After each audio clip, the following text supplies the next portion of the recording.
Amado Padre, venimos al trono de gracia por medio de Cristo, dejando nuestras cargas, como dice Salmo 55:22. Entramos, Señor, con una conciencia santa y pura por medio del lavamiento de la sangre, Señor, de Cristo, en la cual hemos sido nosotros justificados, Señor, hemos sido redimidos, Señor, perdonados.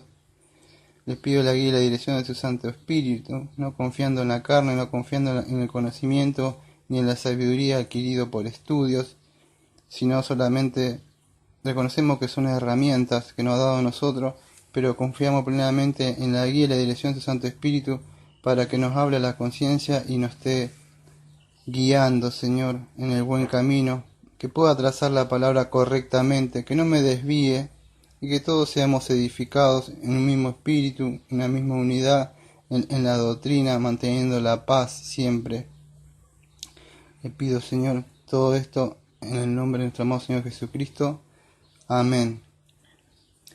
Cuando abrimos nosotros nuestro catecismo, o sea que tenemos menor, vamos a encontrar que ya vimos en los estudios anteriores cuál es el fin principal del hombre. El fin principal del hombre es de glorificar a Dios y gozar de Él para siempre. Pero, ¿cómo podría hacer el hombre eso si de verdad él no está en una relación correcta con Dios? A partir de este domingo voy a empezar a hacer algo que creo que es muy necesario. Hace tiempo me llevó por lo menos 2 años el estudio de Romanos, a otro le ha llevado 18 años, si no me equivoco el doctor Martin Long-John, a otro le ha llevado 9, depende de la profundidad que quieran hacerlo cada uno.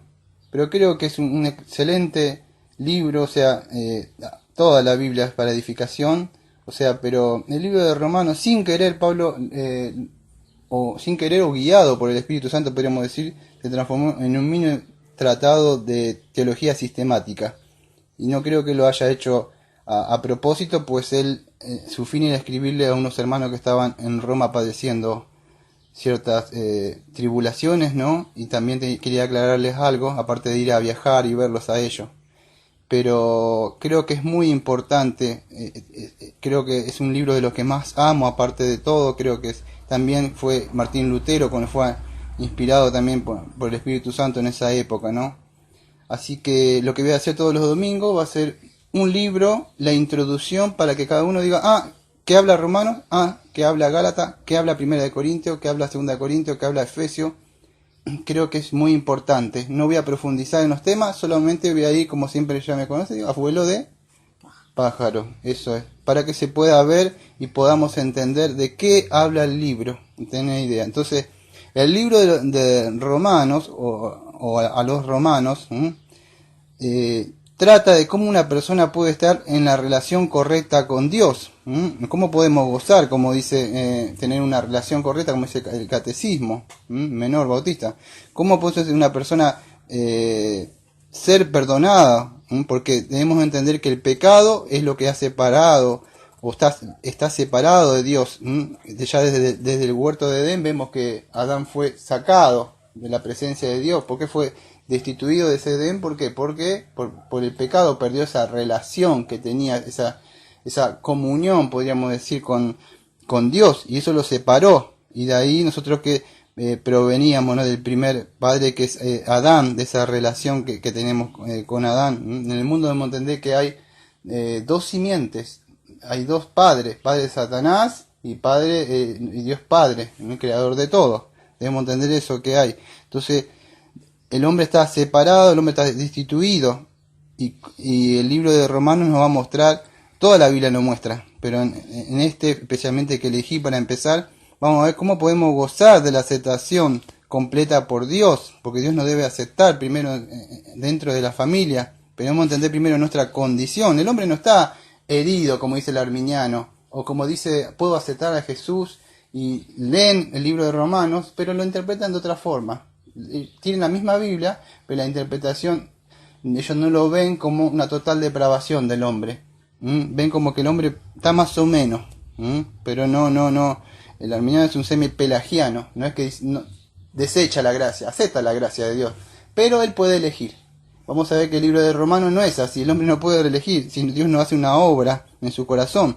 Entonces esto es una pregunta muy antigua que en Job 9.2 Job 9.2, que yo lo voy a abrir, no lo busqué ahora, pero lo voy a buscar en mi Biblia. Bueno, no la mía, pero Job 9.2. Ciertamente yo sé que es así. ¿Y cómo se justificará el hombre con Dios? Job 9, versículo 2. Entonces esta pregunta, ¿cómo el hombre puede estar justificado con Dios si Dios, el hombre está destituido, no tiene ninguna relación? Entonces esta pregunta creo que es muy importante de responder. En esa época, en el día de hoy, sigue vigente, porque sabemos que Dios creó al ser humano, o sea, para tener una relación con Él íntima, gozar un compañerismo con Él. Entonces la respuesta la encontramos a través de toda la Biblia, solo que ahora vamos a ver en esta carta escrita que fue a los romanos en el año más o menos 57, cuando lo escribe el apóstol Pablo, y esto fue durante una instancia que estuvo en Corintio, en Grecia, que podemos ver en 1 Corintios 16, versículos 1 y 2, perdón, en Romanos 16, 1 y 2, estaba hablando de Corintios, porque estaba en Corintio. Entonces, vamos a trasladar un poquito ahí, vamos a ir con el helicóptero en la historia, por decir de una forma, para trasladarnos a esa época. La ciudad que era imperial de Roma, en sí en ese tiempo era el centro urbano, era el más grande que había, importante en esos días, podríamos decir, como una metrópolis, podríamos decir. Y la vida en esa época era muy dura y muy pesada por los emperadores romanos que estaban en esa época, que era Claudio, del año 41 al 54 antes de Cristo, y Nerón, después de Cristo, y Nerón, del año 54 al 68 después de Cristo. Y a veces eran muy opresivas, incluso con el pueblo de Dios, porque los cristianos tenían que confrontarse, o sea, había una opresión.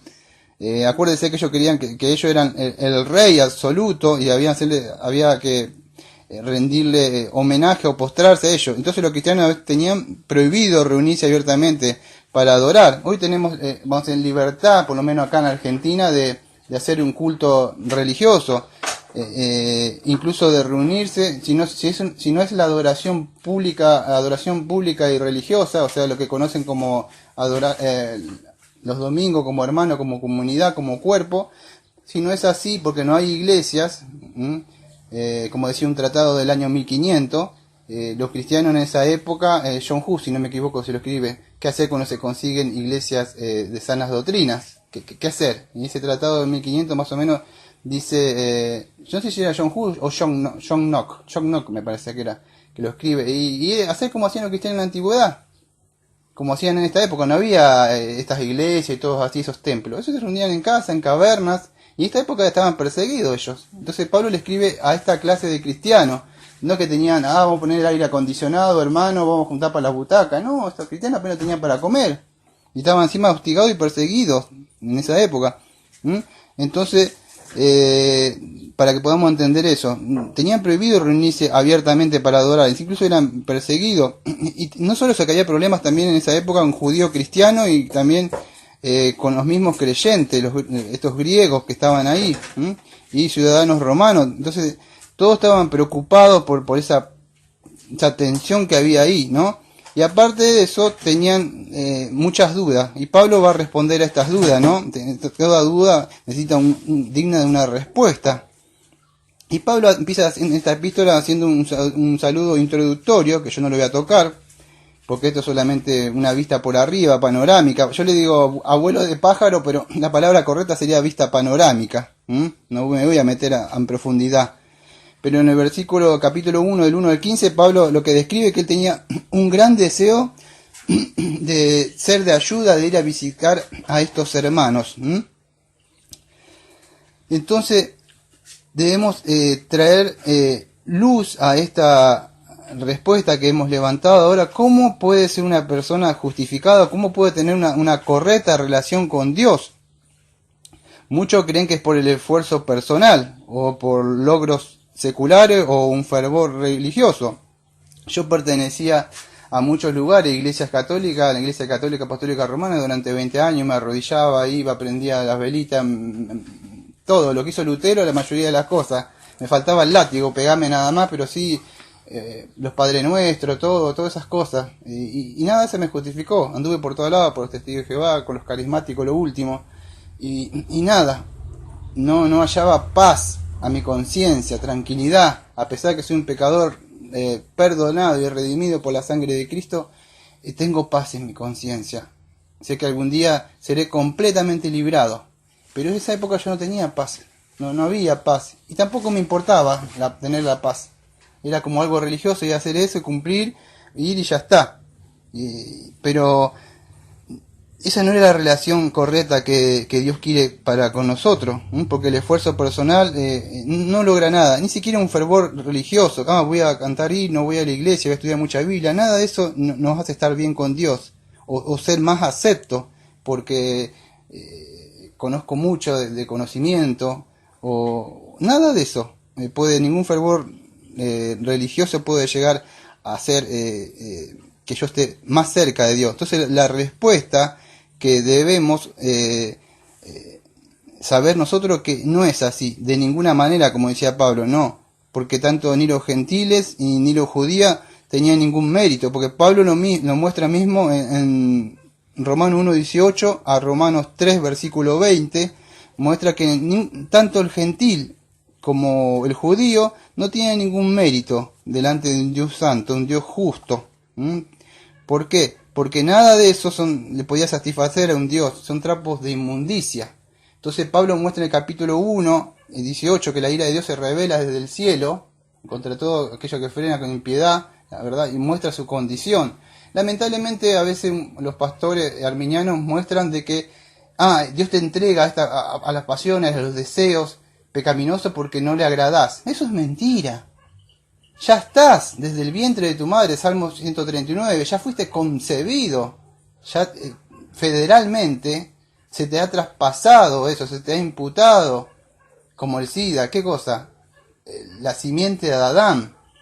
Una vez escuché que decía, no, porque Dios te entrega si no cumplís a estos deseos, estas pasiones, hombre con hombre se echa y mujeres con mujeres. No, es que ya estabas en esa condición. Quizá el pecado se agravó y por situaciones, por donde vivís, por la familia, por los padres, pero ya nacés en esa condición. No es la forma correcta de entender. Pablo nos muestra en los primeros capítulos la total depravación del hombre. La total depravación del hombre, no es que Dios ya te entrega, ya nacés en esa. Si Dios no hace una obra, estás perdido. Entonces nada de eso puede satisfacerle. El judío, quizá el gentil lo aceptaba más, pero el judío era más difícil de entenderlo para él porque él se pensaba que era una persona justa. Por eso Dios le decía, no vengo a buscar justos, porque él se querían justos.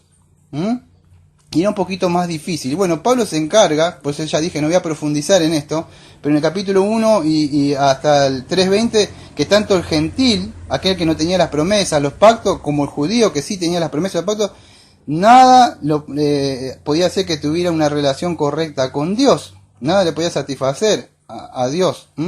Porque el hombre debe entender su condición pecaminosa totalmente depravado, destituido de Dios, que está alejado. Entonces, para tener una relación correcta, es Dios mismo el que tiene que intervenir en la historia, Dios mismo el que tiene que proporcionar gratuitamente la justicia que nosotros necesitamos para recibirle por la fe, que él toca en Romanos 3:21 a Romanos 3:31. Y él muestra el ejemplo de Abraham, que fue justificado, o declarado justo, se le ha imputado esta justicia de Cristo. Y esto fue por gracia, por medio de la fe. Muchos dicen, es por mi fe. No, de ninguna manera, es por gracia, por medio de la fe, incluso esa fe. Y Pablo lo toca en el capítulo 4 de Romano. Y también toca a David. David debía morir apedreado bajo la ley, por lo que hizo, por matar al marido de la señora que él tuvo un hijo. Entonces, pero fue perdonado. Eso es en Salmo 32, si no me equivoco. Y toca a Abraham también, que toca a Habacuc 2:4 también, si no me equivoco. Estoy haciendo de memoria estos textos. Que eran salvos en el Antiguo Testamento por la mirada que ponían en un Cristo que iba a venir y nosotros por el Cristo que ya vino. Entonces todos somos salvos por gracia, por medio de la fe, como dice Efesios 2:8 y 9. Capítulo 4 lo toca, él se explaya muy bien en esa área, Pablo. porque tanto los creyentes que vivían antes que la ley fuera dada por Moisés, o como Abraham, podríamos dar el ejemplo, o después, todos son justificados de la misma manera. Lo vemos en el capítulo 5 también, que Pablo hace como un versus, podríamos decir, entre Adán y Cristo. Por uno fueron muchos los que entró la muerte, o sea, por uno, Romanos 5.2, entró el pecado, y por eso muchos, pero por uno también serán justificados. Muchos empiezan a hacer la pregunta, uy, ¿por qué yo debo pagar por uno que hizo algo? O sea, y yo soy pecador. Bueno, ¿por qué no te haces la pregunta entonces, por qué por uno que no hizo nada yo tengo que ser justificado? Muchos ven las cosas negativas y no ven lo positivo. Dicen, pero por culpa de Adán, si yo hubiera estado. No, si hubiera estado hubiera hecho lo mismo que Adán. Porque él fue creado perfecto. Y nosotros no. Ya nacimos bajo ese pecado. Entonces, ¿cómo podemos levantar esa pregunta diciendo nosotros hubiéramos hecho cuando él fue creado perfecto? Eclesiastés 7, versículo 29, si no me equivoco. Y es imposible. Entonces todos son justificados. Y Pablo se encarga de esto en el capítulo 5, de que él muestra que a fin de que la gracia reine por medio de la justicia para vida eterna. Y esto es mediante Jesucristo nuestro Señor. Entonces la gracia va a reinar por medio de ¿qué? De la justicia. Y esto es para vida eterna. Pero solamente es mediante solo Cristo, mediante nuestro Señor. Entonces, para estar en relación correcta con Dios, debe venir por medio de la fe, o fe es pistis. Acuérdense que fe no es la fe mía. No, fe es un vaciamiento de mí mismo, de reconocer que yo no puedo ser salvo, que yo no puedo, incluso esa mano que estiro para agarrarme de esa gracia, esa fe Él me la ha dado vida para poder creer en Cristo. Es como decían otros teólogos, es como un tenedor que pincho la carne o algo para llevármela a la boca. El tenedor solamente es un medio, lo que a mí me alimenta es la carne, entonces es un medio nada más. Bueno, la fe es algo que Dios me ha dado, pero no proviene de mí. No solo fue concedido que creáis, sino que padezcáis. Entonces se nos fue concedido que creamos. Entonces todo es un don gratuito, todo viene en el paquete. Todo está la gracia, voy a abrir el paquete de la gracia y viene todo de adentro. El set para tu salvación, dice, acá está Dios. Este es el regalo. Es como el mejor regalo que podés tener para las fiestas ahora. No son los regalitos y pasarla bien y tomar y comer y juntarte con tus seres queridos. El mejor regalo que le podés dar a una persona en el día para esta fiesta es agarrar y abrir tu Biblia y dice, te voy a dar el mejor regalo que podés tener para tu vida. ¿Cuál es? Y vos lo abrís. Y ahí dentro se abre el paquete, la Biblia, y sale la fe, sale el arrepentimiento, todo la dádiva gratuito en Cristo Jesús.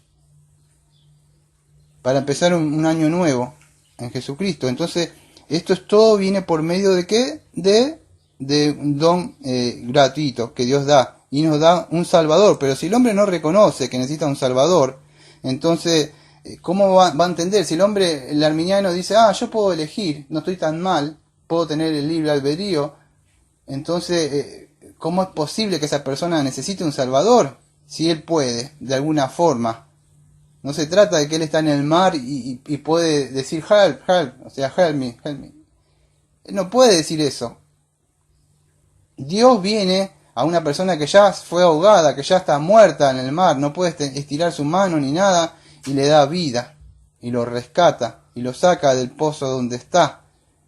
No hay salvación para una persona que ha sido tragada como Jonás en el gran pez y llevado a la profundidad del mar por el pez grande. No hay salvación, solamente salvación en Jehová, si Él no hace algo, y Él lo rescata y nos saca, y nos lleva a puerto seguro. Entonces es solamente por medio de Jesucristo. Y Pablo sigue tocando después en los capítulos posteriores, en del 6 y el 7, lo que voy a tocar ahora. Si el hombre ha sido trasladado al reino de Dios, ahora el hombre seguirá viviendo como vivía antes. Esa es la pregunta. Si toda la salvación es por gracia, entonces salvo por gracia, seguiré pecando para que la gracia abunde. Entonces, ¿importa eso? Claro que sí. Porque Pablo dice, ¿continuaremos pecando para que la gracia abunde? De ningún modo, dice la respuesta en Romanos 6:2. Entonces los capítulos 6 y 7, Pablo nos va a mostrar en la carta de los Romanos. No se olvide que estoy tocando una vista panorámica al libro de Romanos para que ustedes sepan de qué habla el libro de los Romanos. De que el creyente o el individuo o la creyente, la hermana o el hermano que ha sido justificado por la fe, ahora puede experimentar victoria sobre el pecado en la vida diaria. No de una forma, vamos a decir, absoluta, porque si no, 1 Juan 1, 8 y 9 estaría de más, que abogado tenemos. Pero bien no somos lo que tendríamos que ser, pero no vivimos como vivíamos antes. Entonces, Pablo reconoce eso, que el hombre no puede vivir en eso. Y no me da tiempo, lamentablemente, de explicar Romanos 6, porque dice, dejaré que el pecado reine dentro de mí, Romanos 6, 14. Entonces, el pecado todavía está vivo, está ahí, latente, perdió la fuerza, ya no es el Señor, Él. Pero todavía hay un remanente dentro, que no me da tiempo de explicarlo. Pablo también reconoce una lucha interior entre la pecaminosidad o la que tenemos en la naturaleza hasta humana, o sea, que todavía ha quedado, ha sido destituido, ha sido sacado, destronizado el pecado, y nosotros tenemos una nueva naturaleza, 2 Corintios 5:17, que esto la hemos recibido solamente por medio del don que nos ha dado por la fe. Pero en capítulo 7 muestra que él, queriendo hacer lo bueno, se encuentra haciendo lo malo. Miserable hombre de mí. Entonces, ¿qué sucede? El hombre entra en un estado, vamos a decir, de desaliento, como dice Bunyan, dice en el pantano de desaliento, donde empiezan muchos conflictos internos dentro de su mente. ¿Seré cristiano? ¿No seré cristiana? Por lo que empiezan esas batallas y terminan algunos cayendo en la ley. Voy el domingo, leo mucha Biblia, canto himno, la iglesia dice que yo vaya lunes, martes, miércoles, jueves y viernes, congregación de esto, aquello, campamento, y cree como que cae sin querer, no queriendo, en un legalismo. Si hago más cosas para Dios dentro de la iglesia, estoy en una estrecha relación más con Dios que los otros que no hacen esto. De ninguna manera. Solamente tenemos una relación correcta con Dios por medio de Cristo. Y todas esas cosas, si las quieren hacer, háganla, pero solamente son obras muertas, en el sentido, si cree que yo voy a tener santidad porque hago más cosas en la iglesia, o voy más días a la iglesia, o participo en más eventos en la iglesia, o voy a más seminarios, sé más Biblia. No, eso es un resultado solamente de haber nacido de nuevo, y ahora tengo hambre y sed de justicia y quiero crecer. Si no entendemos que la justicia solamente por Cristo, podemos caer en un legalismo. Y Romanos 7 muestra que hemos sido libres de la ley. Y Pablo hace una analogía entre la mujer casada y el hombre. Y lamentablemente vuelvo a tocar a los pastores arminianos, que ellos creen que está hablando del matrimonio, Pablo. Y saben, no tenés que separarte porque esto o aquello. No quiero tocar del separamiento y del divorcio. No, eso es otro tema aparte. Pero Pablo no toca nunca ese tema en Romanos 7. Lo que sí estamos diciendo que nosotros estamos, cuando una persona muere, estamos en sentido que quedamos en sentido no habla del matrimonio, tener que estar casado hasta cuando se muera. Sí, pero no quiero tocar ese tema. No quiero ese tema. El tema que Pablo está tocando, mostrando un ejemplo, es de la ley. Cuando yo me morí en la cruz, yo quedé libre de la justicia, de esa ley que me demandaba a mí. Ese es el ejemplo que usa Pablo de matrimonio.